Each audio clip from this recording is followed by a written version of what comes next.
Zbyšek byl však dál ruským rukojmím. Věděl, že času zbývá málo a pokud má být šance na záchranu, musel najít způsob, jak se dostat k Dáše. Ale jak to udělat, když byl vězněm ve vlastní laboratoři? Jednoho dne se dveře do jeho cely nečekaně otevřely a dovnitř vešel Agripov. Přítomnost ruského alchymisty nebyla pro Zbyška žádným překvapením, ale výraz v jeho tváři ano. Agripov vypadal znepokojeně, téměř ustaraně, což na něm Zbyšek nikdy předtím neviděl. Máme problém, začal Agripov bez úvodu. Dáša je ve vězení, drží ji česká vojenská policie v Praze. Obvinili ji ze špionáže a z toho, že byla součástí spiknutí, které vedlo ke konci prodeje pilulek. Zbyšek cítil, jak mu po zádech přeběhl mráz. Musíme ji odtamtud dostat, řekl rychle. Bez ní nemáme šanci napravit, co jsme způsobili. Agripov přikývl, ale jeho pohled byl stále plný nejistoty. Není to tak jednoduché. Ty jsi zdejší vězeň a ty jsi v rukou Ruska. Ale Agripov se na chvíli odmlčel, než pokračoval. Mám kontakty. A ty sahají až k českému prezidentovi, generálu Pavlovi. Myslím, že by nám mohl pomoci. Zbyšek si to musel nechat projít hlavou. Jak by nám mohl pomoci? Pavel je generál NATO, nepřítel Ruska. Jak by mohl zprostředkovat setkání? Je to složité, odpověděl Agripov. Jsou tu určité vazby z minulosti. Ale sám generál Pavel chápe, jak vážná situace je.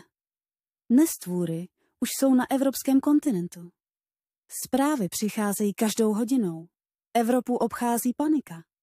Pokud Dáša může být klíčem, pokud existuje cesta, jak to zastavit, bude ochoten udělat výjimku. Zbyšek se zamračil. Jaké výjimky? Nechá nás setkat se s Dášou na neutrálním místě, vysvětloval Agripov. Samozřejmě to bude přísně tajné, bez jakýchkoliv záznamů, ale dovolí nám s ní mluvit. A možná, pokud budeme mít štěstí, ji i přesvědčit, aby nám pomohla. Zbyšek neváhal. Musíme to udělat. Ať je to jakkoliv nebezpečné, nemáme jinou možnost. Agripov se na něj podíval s mírným úsměvem. Věděl jsem, že budeš souhlasit. Už jsem zahájil potřebné kroky. Za pár hodin nás odvezou na tajné místo, kde se setkáme s Dášou. A pak... Agripov se odmlčel. Jeho pohled ztracený ve vlastních myšlenkách. Pak se uvidí, zda máš pravdu a zda Dáša je tím, co nás všechny zachrání. O několik hodin později, pod rouškou noci, bylo Zbyškovi a Agripovovi umožněno opustit jejich ruské vězení. Byli převezeni do opuštěného vojenského komplexu někde v horách. Vzduch byl chladný a napjatý, když je ruský konvoj přenechal skupině českých vojáků, kteří na ně již čekali. V čele těchto vojáků stál muž. Jehož tvář byla Zbyškovi dobře známá z televizních zpráv a fotografií. Generál Petr Pavel, prezident České republiky. V jeho očích bylo něco tvrdého, rozhodného, ale také přemýšlivého. Nemáme moc času, začal generál bez zbytečných formalit. Nestvůry postupují rychle. Evropa je v ohrožení. Pokud víte něco, co může situaci změnit, teď je čas to říct. Zbyšek, stále trochu zaskočený z celé situace, přikývl. Dáša může být klíčem. Musíme s ním mluvit. Musíme zjistit, co se stalo a jak to napravit. Generál Pavel se podíval na Agripova, který jen tiše přikývl a poté pokynul svým mužům.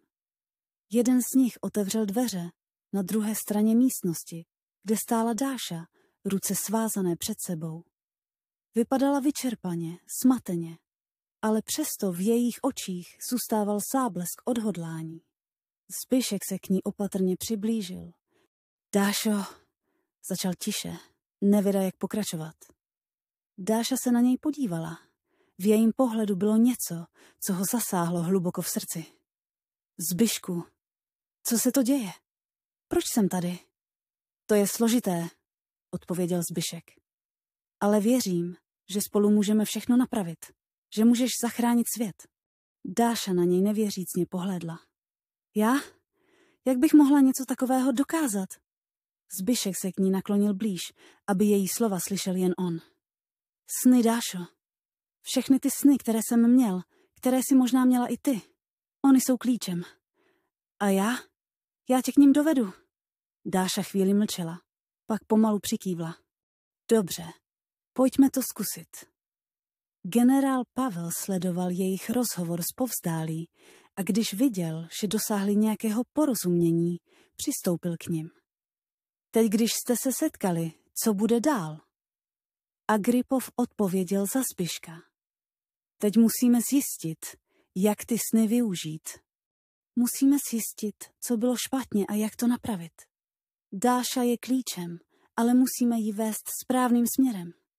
Pokud se to podaří, možná máme ještě šanci zastavit nestvůry. Generál Pavel si je chvíli prohlížel, pak přikývl. Dobře, dám vám vše, co potřebujete. Ale pokud selžete... Jeho slova zůstala viset ve vzduchu, nevyslovená hrozba zřetelná. Nebudeme selhávat, odpověděl Agrippov pevně. Nemůžeme. A tak začal jejich zoufalý pokus zachránit svět. Spojení strachem, nadějí a nesnámou silou, která hýbala jejich osudy. Se Zbyšek a Dáša vydali na cestu, která měla rozhodnout o osudu nejen jejich, ale celého lidstva.